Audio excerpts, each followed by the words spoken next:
Now welcome to all participants and professors to the 8th Law on the Bosphorus program, which is Istanbul International Summer School program 2020. Now we are running the 4th day of this program, as you know. So the Professor Gerard Quinn will give a speech on disability rights. So I just want to introduce Professor Gerard Quinn to all the participants at first. Gerard Quinn is a Professor Emeritus in Law at the National University of Ireland. He holds degrees in Political Science and also the Law from National University, and also a graduate of Harvard Law School. He was a former Director of Research at the Irish Government's Law Reform Commission and has served 2 terms on the Irish Human Rights Commission. He has served on other government bodies such as the Minister of Foreign Affairs, Joint Committee on Human Rights, and the Government's Commission on the Status of Persons with Disabilities. He is currently a presidential appointee to the Council State, which provides constitutional law advice to the President of Ireland. He currently sits on the Scientific Committee, which is an advisory board of the European Union and Fundamental Rights Agency. He also has worked as a temporary civil servant in the European Commission on equality policy, and also was the first vice president of the Council of Europe's Social Rights Committee. He has directed large studies for the United Nations Office of the High Commissioner for Human Rights and led the delegation of Rehabilitation International during the drafting of the new United Nations Treaty on the Rights of Persons with Disabilities. He has been a honor of the United States International Council on Disability in 2014 and received a Presidential Award from Rehabilitation International in 2009 for his work in drafting the United Nations Convention on the Rights of Persons with Disabilities. He sits and has sat on many advisory boards dealing with human rights and disability rights.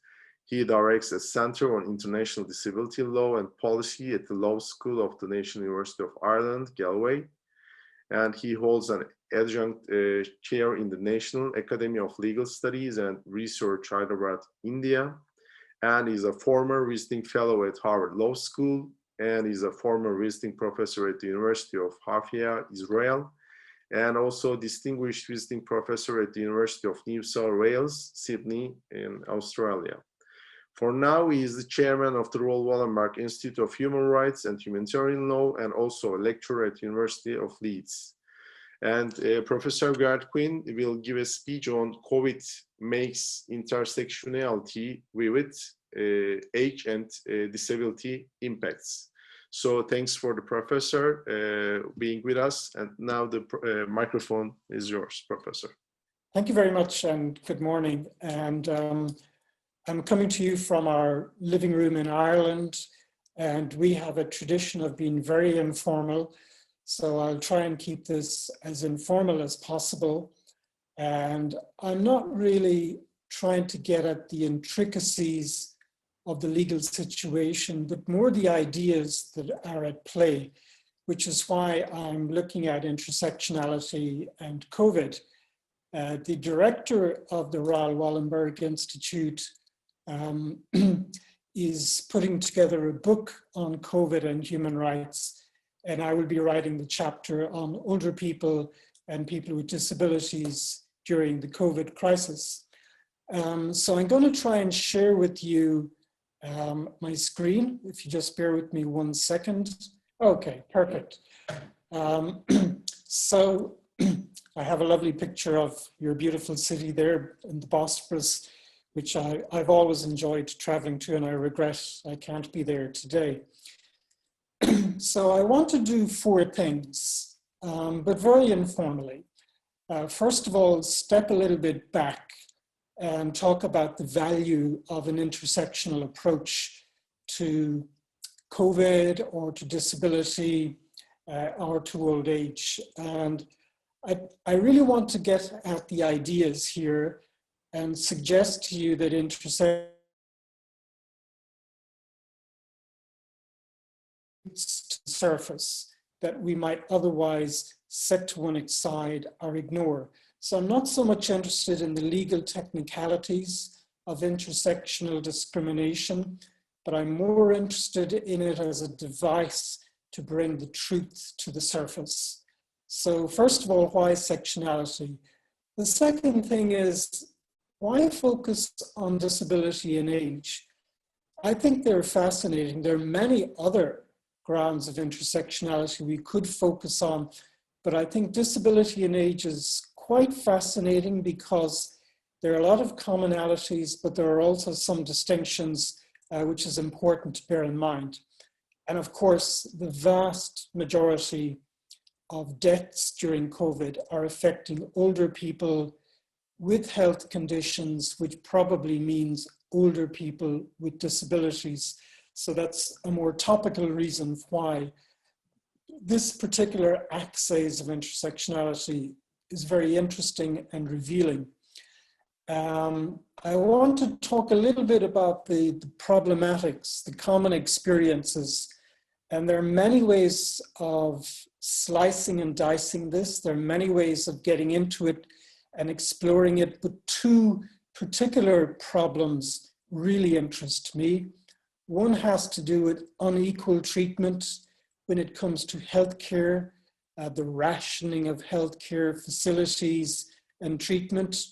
And the other has to do with what I call heightened exposure to risk, particularly in congregated settings or institutional settings, or in the context of age, that means nursing homes. You've probably seen that a lot of deaths in Sweden and in France and in similar countries happen in these particular contexts. And then lastly, I want to, in the language of the UN Sustainable Development Goals, talk a little bit about the future, about how we really build better into the future. And what I'm trying to get at here is what kind of foundational ideas should be at the foundation of rethinking, particularly policy with respect to older people into the future. So COVID kind of prods us to think more deeply about this, and hopefully we will be able to do something different into the future. So why intersectionality? And again, I'm not going to be technical. I think we miss a lot in our traditional approaches to equality and non-discrimination. We tend to focus on discrimination on a specific ground, whether it be disability or gender or old age or race and so forth. And although it's useful as a sword, it really misses a lot. It misses the plasticity of human identity. I'm not just a man. I have other identities as well. So it's a very reductionist way of expressing the human experience. Also, it tends to miss the interactive, what one could call the force magnifier of intersecting identities. So if you're old and you have a disability, you're going to suffer by a factor of many times relative to other people during the COVID crisis. Also, traditional equality analysis just focuses on comparative treatment. How are you, as a member of this class, treated relative to a member of another class? So it's all about the relativities of treatment. It's not about the substance of the treatment, or at least it's not directly about the substance of the treatment. That's why one critic called this traditional approach morally empty, and we have to fill it in with other stuff to give it reality. And also, and to me very importantly, the traditional approach misses the underlying structural causes of exclusion. So we deal with the superficial phenomenon of the exclusion, but we leave unaddressed what's actually driving this in the first place, and what kind of policy changes do we need to reverse that into the future. Also, you've probably noticed as lawyers that the legal remedies for discrimination tend not to have structural impacts. They might have, but they're not designed to have structural impacts. And it's those structural impacts we need to be looking at if we really want to change patterns of exposure into the future. What, on the other hand, do we see when we move to an intersectional framing? I think we see a lot. We see multiple changing identities. It's not, a lot of people don't focus on how identity can actually change through time, but even gender can change over time. It also focuses on structural causes, and that's really what I want to try and get at in this presentation today. And then if we look forward from what the problematic is, we tend to focus on strategic change, not just one-off episodic reform on the ground of disability or on the ground of old age. I actually think intersectionality as an approach has limited effect in law. That is to say, really radically change the remedies available, but it has a lot of resonance in the policy world, and that's really where I want to focus. I wrote a short paper on this in 2016, and I can share it with the organizers later, talking about the value of intersectionality in the abstract, so to speak. So why disability in age? I personally think it's a fascinating axis. In the context of disability, what we've been fighting against for the last 3 or 4 decades has been ableism, or the privileging of, let's say, able-bodied people over persons with disabilities. If you peel away the layers behind that, what you're really revealing is a history of discounted humanity. There's a baseline embedded in cultural assumptions from China to Belgium to Argentina that are all the same. And they may express themselves differently in these countries, but it's fascinating how there is this cultural default, which is really a discounting of humanity. We teach first-year law students that because we're humans, we have human rights, which at an abstract level is absolutely correct, but then that ignores the discounting that goes on for various different groups, not just people with disabilities in our culture. And that generates invisibility, not just in life, but also in policy and in law. And the result is unequal treatment. And the fascinating thing is the marginalization is often made to appear natural, as if it's the direct result of the choice being made about disability at a higher level. And it's also made to appear acceptable because the dominant policy response is a social policy response, a welfare response, you are taken care of, and so forth. So the main challenge in disability was, how do we reverse this invisibility and its effects in law and in policy, but also in culture? Do remember that one of the innovative articles in the Disability Treaty is Article 8, which requires states to dissolve some of these cultural barriers and make ordinary people more attuned to the equal humanity and the rights of persons with disabilities. At the level of ideas, we've won the war, but in terms of practice, it's really a case of how do we translate this new theory of equality and visibility into practice around the world. Old age is coming from a different place. The ableism that we're trying to deal with in disability has an equivalent in old age, which of course is ageism, all sorts of negative assumptions about persons who are older. The policy default is one of welfare over equality. It doesn't matter what country you're in, Ireland, China, Australia.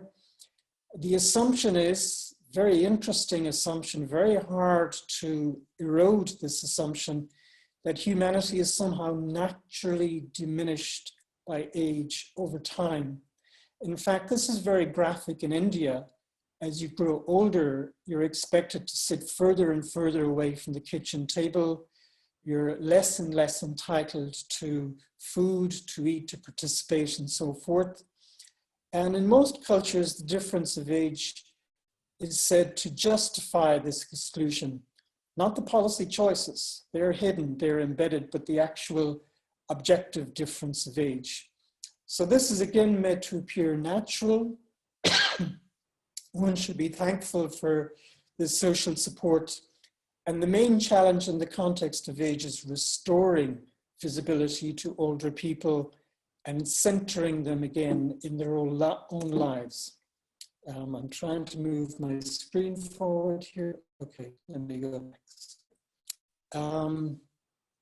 Right, sorry. So I'm just showing this on screen to you because it's worthwhile having a look at if you have some spare time. And I'm sorry it hasn't come through very well on the screen.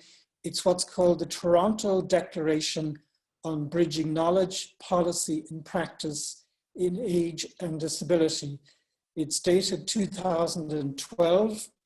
It's not a declaration put out by an international organization or by governments, but it's a declaration put out by disability advocates and elder policy advocates, and is an absolutely fascinating document which shows why and where we should begin bridging perspectives between both communities.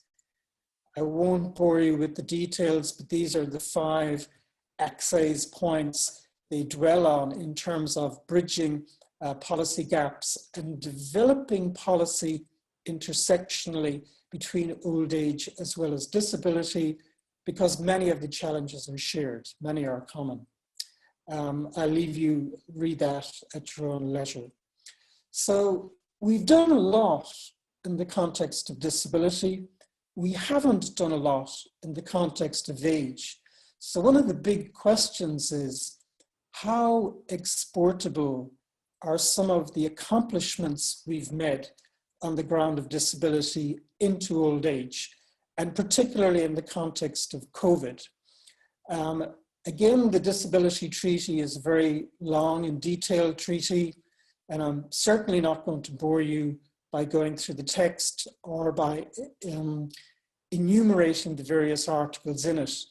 To me, the best way to unpack it is to look at some of its core building blocks, then ask yourself the question, how transportable, how exportable are these building blocks onto old age persons, particularly in the context of COVID?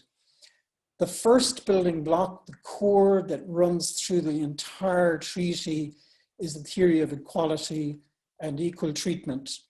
Now, in the past, of course, governments, policymakers, legislators, and judges took the difference of disability negatively. They framed it negatively in order to justify segregated treatment, isolation, exclusion, and lesser amounts of state largesse going to persons with disabilities. Article 5 in the Disability Treaty completely flips that and pronounces a much stronger theory of equality to not only accommodate disability, but to positively make space for it. And I'll come back to that momentarily. The concept of autonomy, of the individual voice, of the centrality of the voice, is really emblazoned on the Disability Treaty. Now, we didn't expect that when we were drafting the treaty. It was something that came from the community. They were saying to us, the drafters of the treaty, hey, the reason why we're invisible is you haven't listened to us. If we're not at the table, how can we expect to have a say in processes that affect us? So Article 12 of the Convention on the Voice of the Individual becomes absolutely central. And of course, it was conspicuous by its absence during the early COVID responses in every country, not just mine. And the collective dimension of voice, that we should have a say in policies that affect us, is also critically important in the Disability Treaty. The slogan, "Nothing about us without us," is now a legal obligation. Governments have to consult actively with their disabled community in setting policies that directly affect them. We'll talk a little bit in a moment about how these translate into the context of older people. Third foundational pillar in the treaty, the Disability Treaty, was independent living and community engagement. Again, we did expect this. There was a lot of history around the world on this, particularly in the United States, but also in Europe and other places. And that's why there is such a move worldwide against institutionalization of people with disabilities. But it's an interesting question, why hasn't there been an equal move against institutions for older people? We'll come back to that again. Another foundational pillar on the Disability Treaty has been breaking down barriers to enable participation to happen through the regular things like accessibility, inclusive education, access to culture, and so forth. And last, but certainly not least, because I'm very interested in economic and social rights, how those rights were re-engineered in the treaty. So they don't become ends and of themselves. They are the means to enable individuals take advantage of this new freedom that's opened up by Article 5, by autonomy in Article 12, and by Article 19. Very, very interesting intellectual move going on there. So in the past, the dominant frame was welfare or social rights. Now the dominant frame on disability becomes autonomy and voice and participation. And then the social rights are reimagined to enable this to happen. A similar shift has not yet taken place with respect to older people.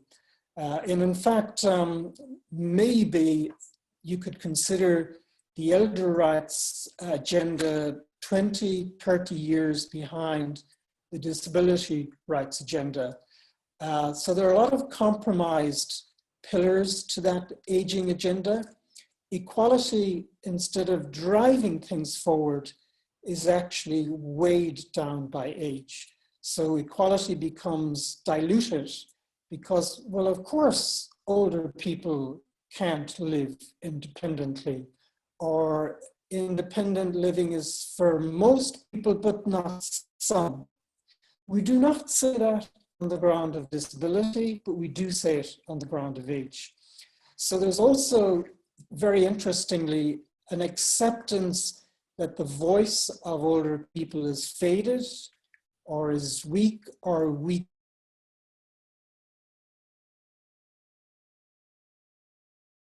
Never of disability, but we do say it on the ground of age. Quite fascinating.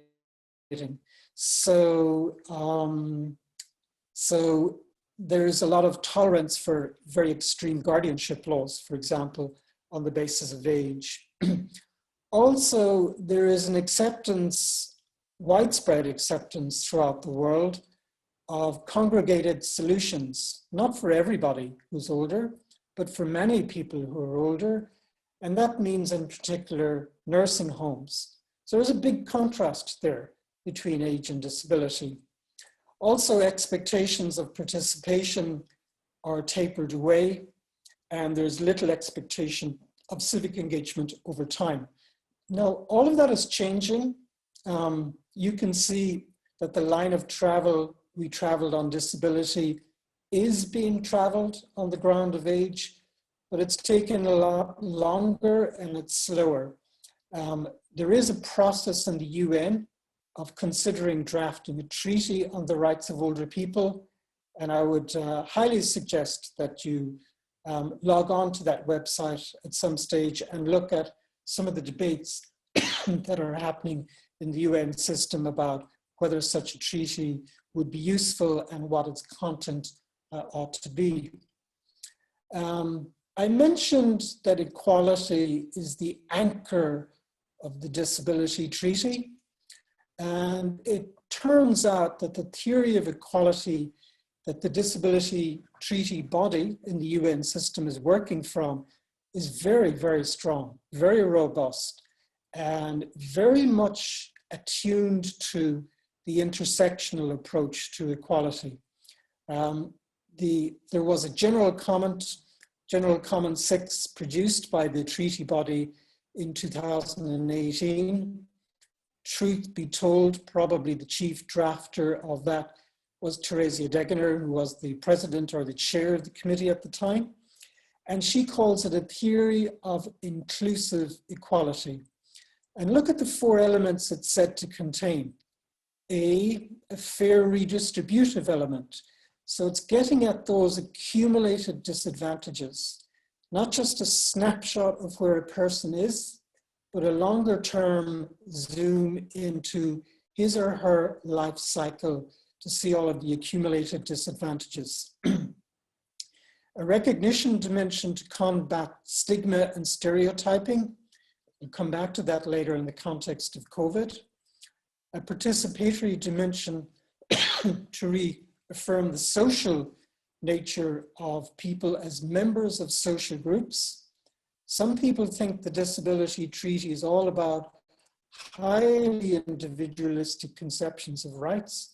It's not actually. It's about individuals as part of the community, and that's a very fascinating dimension to it. And D, an accommodating dimension to make space for difference as a matter of human dignity.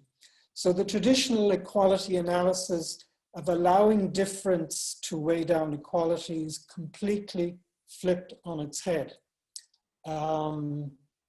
Okay, what is the COVID experience? And I think it's really, really fascinating. COVID doesn't add anything new. It just brings to the surface deeper truths, deeper realities, deeper predispositions in our cultures, in our administrative apparatuses.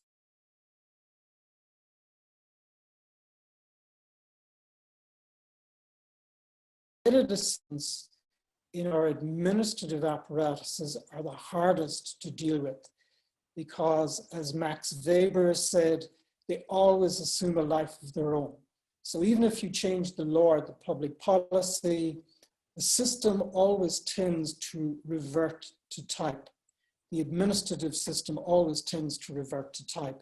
So, for example, one of the big issues, I think, is unequal treatment in terms of healthcare services, the rationing of health-saving devices like ventilators and so forth. This was a big issue at the beginning of the COVID crisis, where it looked as if all governments were being overwhelmed, or more specifically, all healthcare systems were being overwhelmed by the virus. And so therefore, the system reverted to type and began to engage in triage in a highly discriminatory manner. And there's nothing I have here find the assignment of degrees of urgency to wounds or illnesses to decide on the order of treatment of a large number of patients or casualties. So what happened was ethics statements, clinical guidelines, generally not with the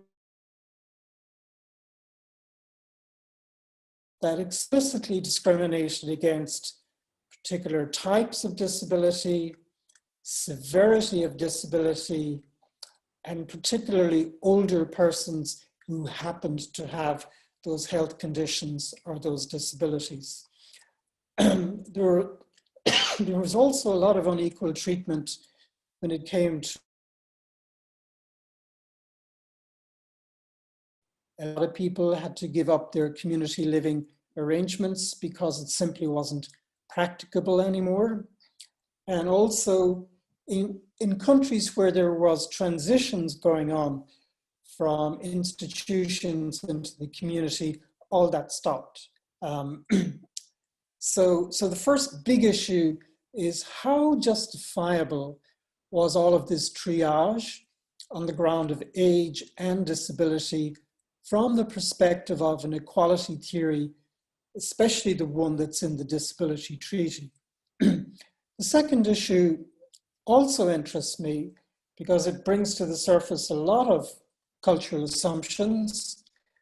That is to say, COVID could, or rather your risk to COVID, your exposure to risk could be magnified many times over by being placed in situations of heightened vulnerability. And in practical terms, that means institutions for people with disabilities or nursing homes for older people. Note, I never use the term vulnerable people. There's no such thing as a vulnerable person. That is kind of problematizing the person. People are not problems, they have rights, but they can be placed in vulnerable situations. And I think this is exactly the case with institutions, congregated settings, group homes, and nursing homes. And lots of problems. For example, it's impossible twice or 5 other people. At least at the early stage of the COVID crisis, there was very little protection provided for staff. So they had to themselves run extreme risks. And many staff served multiple clients, which means it was inherently difficult to actually work safely in these institutions, at least in the earlier days. There are other examples of exposure to risk. One interesting example was the relaxation of civil commitment laws in Europe, making it easier to confine people to mental institutions. The UK in particular had a condition that you had to have 2 doctors recommending commitment to a mental institution under the relevant legislation. They changed that to 1 doctor to make urgent admissions much more possible. And also a lot of countries, maybe in practice, perhaps not in law, but in practice, waived a lot of consent requirements.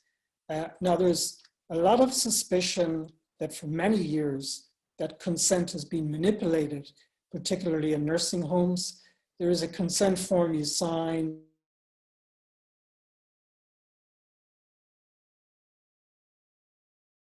proper medication, blah, blah, blah, blah. But in many countries that has meant a lot of overuse of sedatives to manage the patient rather than to treat.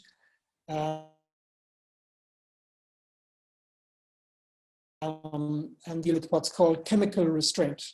We always knew it was a problem in disability, but I think it's a huge undiscovered problem with respect to older people in nursing homes throughout the world, not in any particular country. Now, there are many more issues, but these 2, I think, are really worth exploring because they bring out the commonality between disability and old age. And they point to interesting solutions into the future. Let me try and move my page. Okay, how to respond? I think we have the basis of a very strong response in the context of disability. but actually we have no basis for a strong response yet when it comes to older people.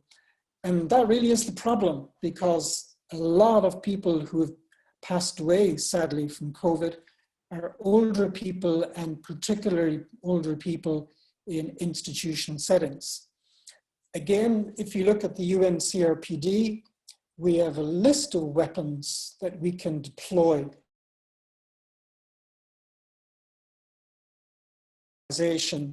Particularly Article 5 on centrality of equal treatment, Article 12 on the importance of voice at all different stages, Article 19 on the right to independence, which to you or I means no institutions, and then Article 25 on the right to health. And a particular provision was put into Article 25 against rationing on the basis of disability in healthcare services. That was a very far-seeing sub-provision in Article 25 that's extremely useful in the context of the emergency of COVID. One interesting observation about the Disability Treaty is that, unlike some other human rights treaties, there's no emergency provision. There's no provision whereby you can. That doesn't mean you're not allowed retrogressive measures, because of course, the financial health of Ireland or Belgium or Turkey will change over time. So logically, your social policies are going to have to adjust. But the interesting thing is international law insists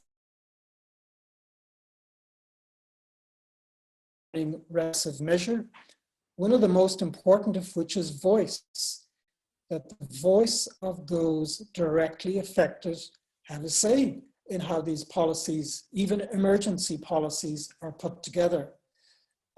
I can't think of a single country in the world where this was done well in the context of COVID, or indeed disaster management. The other restriction is, policing limitation is, if there's a less restrictive alternative, it should be followed.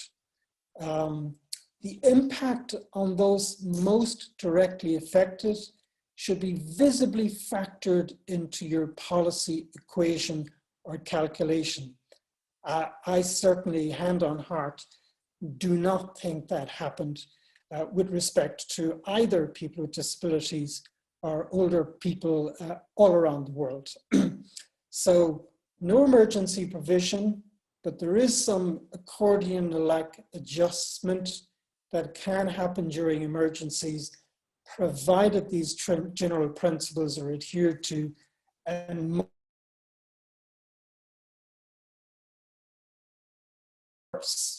we have no real developed theory of equality. Oh, sorry, let me go back to that page. No real developed theory of equality on the context of age. There are some rhetorical statements like the Madrid Action Plan and so forth, but it's not really set in stone. Voices of older people are quite weak. One tends to get the impression that services speak for older people and not so much with them. And although the advocacy movement in the right of older people is strengthening, it's still relatively weak. There are some areas where it's strong, particularly, let's say, pensions and taxation, but there are other areas where it's actually weak. Institutions tend to be widely accepted. It's a very interesting question why. I think there are many, many layers to this. If you go back 30, 40 years in my country, in Ireland, we didn't have institutions. Maybe it was a function of economic development at a certain point in time. Maybe it was a function of development of the family type at a certain point in time. Maybe it's a function of administrative convenience at a certain point in time. And maybe it's a phase that we had to go through, but now we're coming out at the other end. It's quite fascinating to me how we can insist that nobody with a disability should be in an institution. It doesn't matter the type of disability, or it doesn't matter the severity of the disability. But then when it comes to age, people almost naturally flip into saying, well, living in your own home for as long as possible is a good thing for most people, but for some older people, it's certainly not possible. It's fascinating, the double take between that.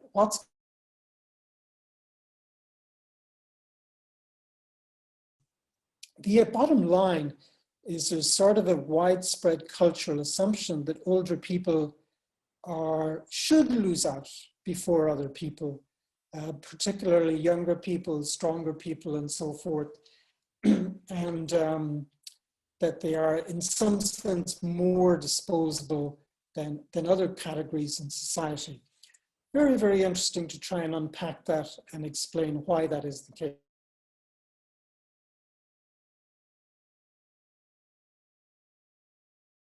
I snap back strongly to contest a lot of the unequal treatment.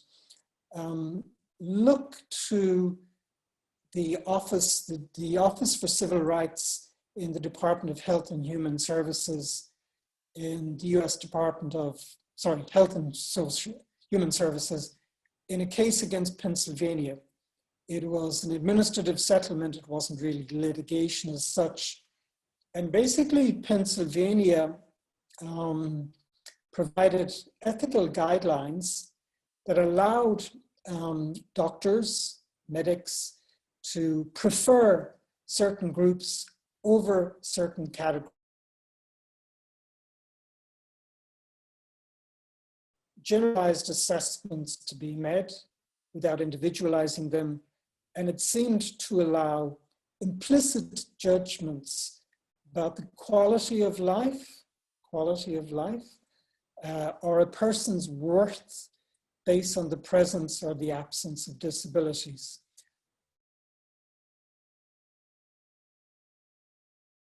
Human Services challenged this. Now, they noted that all of the American civil rights legislation had been continued in force during COVID. There was a mechanism for suspending some provisions, but that mechanism was not used. So somehow or other, you had to reconcile these triage policies with the continuation of, for example, the Americans with Disabilities Act, or the Rehabilitation Act, or other non-discrimination provisions in state law. Look at the conclusion here. The OCR says that the Pennsylvania Department of Health agreed to accept technical assistance and has revised its guidelines by removing criteria that automatically deprioritized persons on the basis of particular disabilities, that required individualized assessments going forward based on the best relevant objective medical evidence, and lastly, ensuring that no one is denied care based on stereotypes, assessments of quality of life, or judgments about a person's worth based on the presence or absence of disability.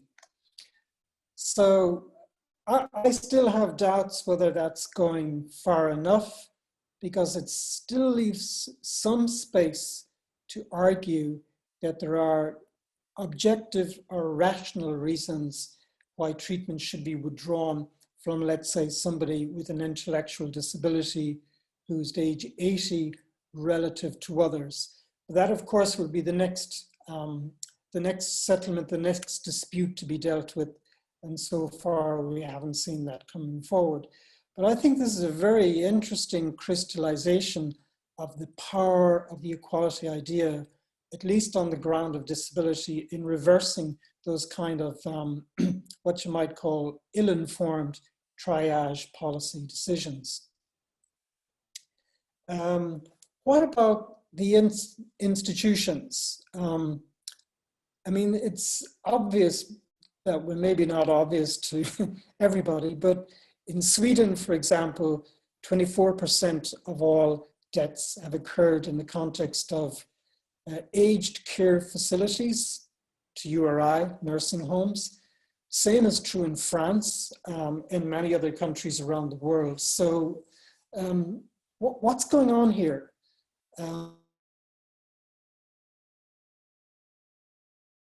Our primary policy response be?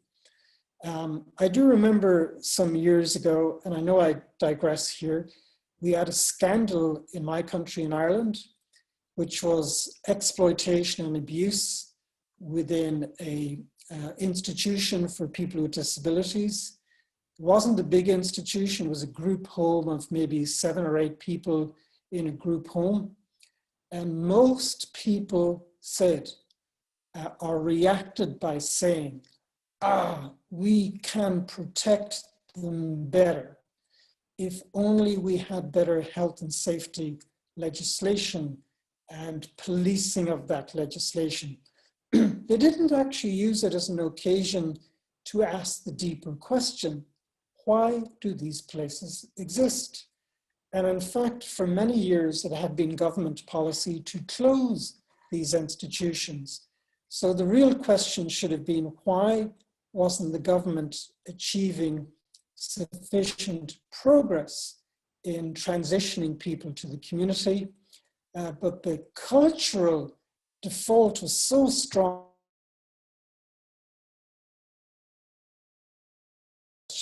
Could we protect these people better in their institution settings? So the conversation has changed radically in the context of disability, but almost not at all in the context of old age. Article 19 of the Disability Treaty is the key. And if you wanted to reduce it to a single phrase, students love this, you can reduce Article 19 to a single phrase, it's keep them out. Don't have people with disabilities in these congregated settings for all sorts of reasons. Some of them are philosophical reasons. The concept of home is central to the human personality. It's impossible to have that in an institution setting. And in any event, institution settings are by their very nature dangerous places. And you're always playing cat and mouse game in trying to regulate these kinds of places. There was a very famous British sociologist who once said that the best form of protection is to have a friend. And you're not going to have friends in enclosed settings that will look out for you in your life. The intellectual structure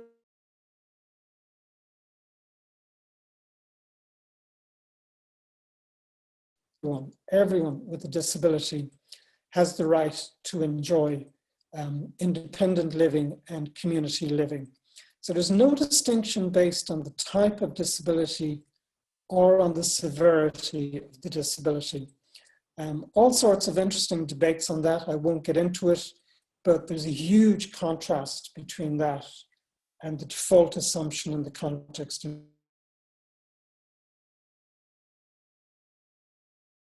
paragraphs of Article 19 are kind of very logically laid out.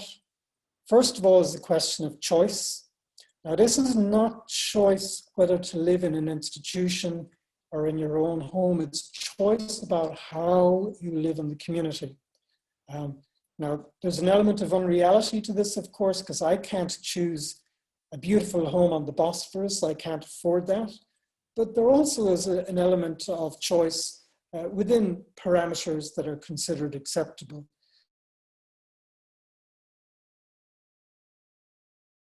Past, and they should be given them into the future.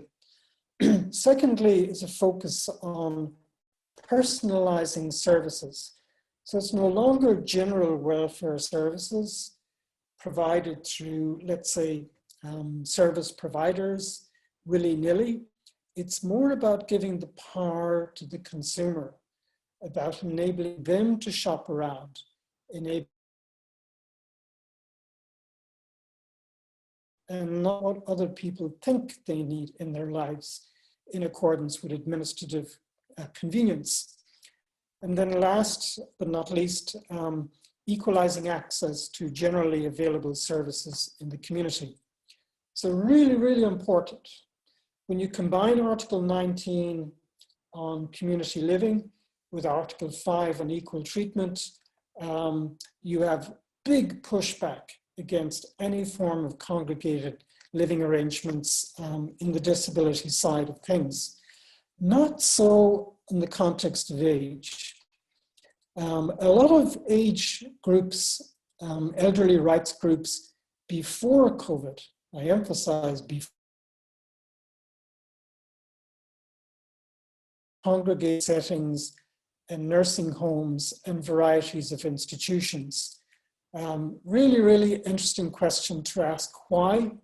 And again, I suggest there are many layers to that, many explanations, but it was certainly the case that many of them were opposed to community living philosophies. That's changed partly as a result of COVID. So you now see a lot of the elder rights groups arguing for a reset button with respect to congregated settings into the future. This is hard for governments because governments have created a lot of tax breaks. They've created an industry which is button. A lot of policy considerations will come back into the mix. So the priority, at least up to now, seemed to have been, let's protect people while they're within these situations and challenge their viability into the future. These are just some data, some statistics which a colleague in Australia gave me. See, for example, Australia, Netherlands, Czech Republic, France, or nursing institutions for older people are changing quite radically. Italy, Italy is a very interesting country in terms of areas of equality and inclusion. They were one of the first European countries to adopt a weekly education system. People be, because their concept of family has remained largely intact relatively, but I guess there are a lot of explanations for that. That's just an interesting graph setting out statistics, and Sweden is a Iceland care, very small population, but proportionately speaking, high degree of congregated care. Now, there's been lots and lots and lots of news items throughout the world. A few of us have gathered. They're really, really sad. One was a headline from the BBC about 2 months ago, recounting that the Spanish army fought home care residents, that is to say nursing home. It wasn't the service was diluted, it was just completely gone. And they had died. It was a very tragic situation. The debate, though, is interesting. Here's a picture of our Prime Minister. Actually, he lost office shortly after this, but not for this reason. He's back in coalition government as the #2 party, not the #1 party. And this is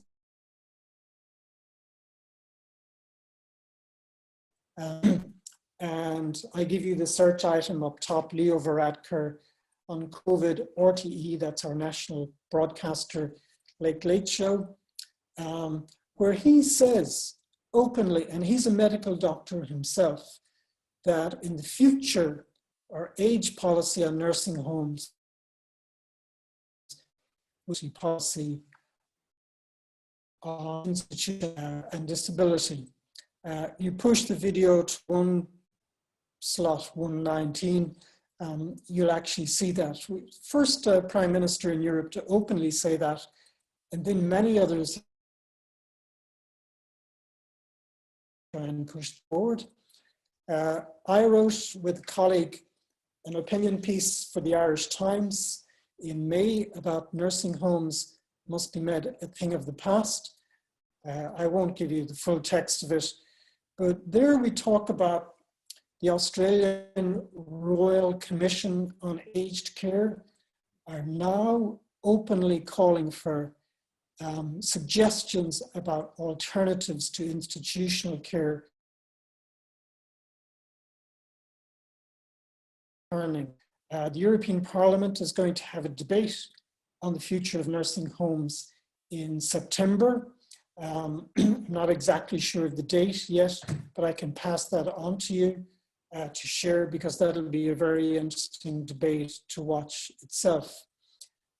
Also, there has been a lot of research now happening throughout the world on older people and older people with disabilities and COVID. One was very recently published by the University of, the Technical Science University in Sydney, UTS. Piece of work. The University of New South Wales, UTS, are gathering a lot of data on disability and old age and COVID. The Healthcare Law Centre in the University of Lund is also gathering a lot of information, and the Human Rights Centre in University of New South Wales. The NGOs and the DPOs, including the International Disability Alliance.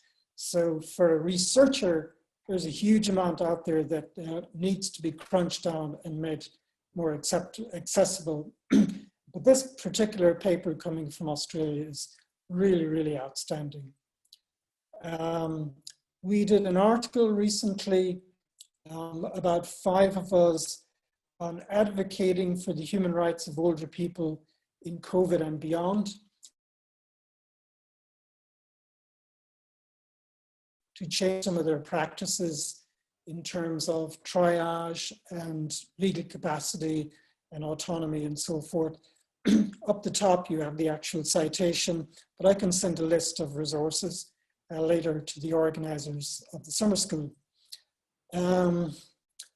Okay, looking forward into the future, I think we need more research. We need you. We need all of you on this call to become much more actively engaged in researching some of the shared experiences between people with disabilities and older people.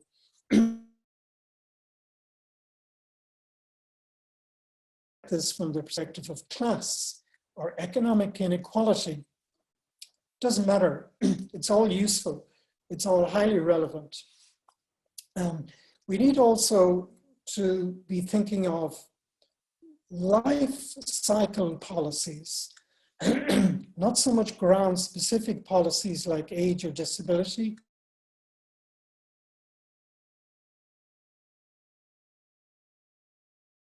Bridge both of these communities, but also perhaps other things as well.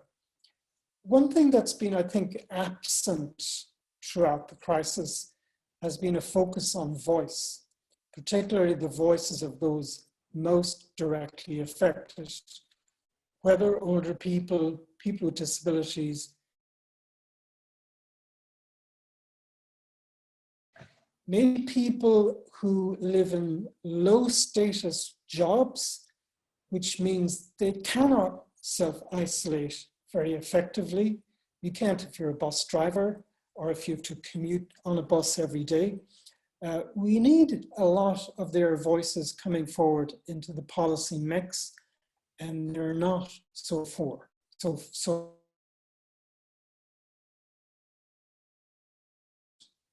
of a theory of equality that we have on disability, ported over and applied to older people.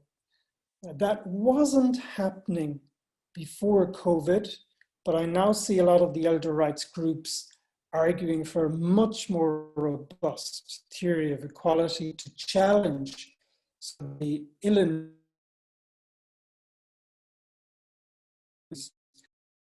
that disparately affect older people. Unequal treatment with respect to health services is simply not acceptable. Now, I do understand that that's postponing the debate. What do we mean by a rational and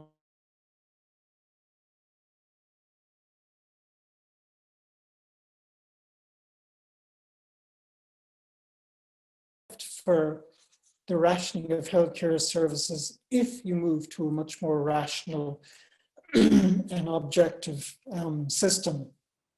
That's a very interesting debate, and I'd love to see you doing some research and coming forward with ideas on that.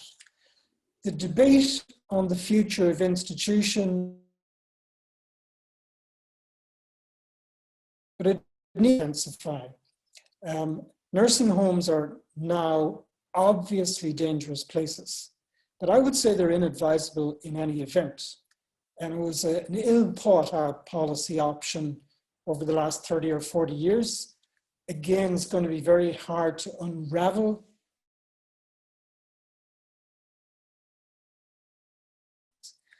I've always said that Rome was not built in a day, but it was built. Somebody planned it, and it worked out relatively well. Of course, Byzantium is equally beautiful than Rome. EU structural funds, and I'm talking more now as a European, have a role to play in assisting people. That's going to be part of the debate in the European Parliament in September. We've managed to try and get structural funds to transition states toward community living for people with disabilities. Something equally important has to happen for older people.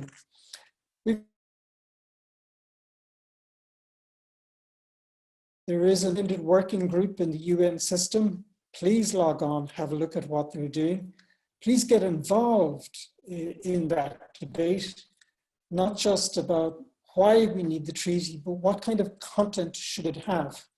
Learning from the disability treaty, perhaps even learning from some of the other treaties as well. And this space is important, not just because of human rights, but also because if we're going to have a sustainable social future, which is what the UN Sustainable Development Goals are all about, there's only one way forward, and it's not the institutionalized way. And last but not least, everybody,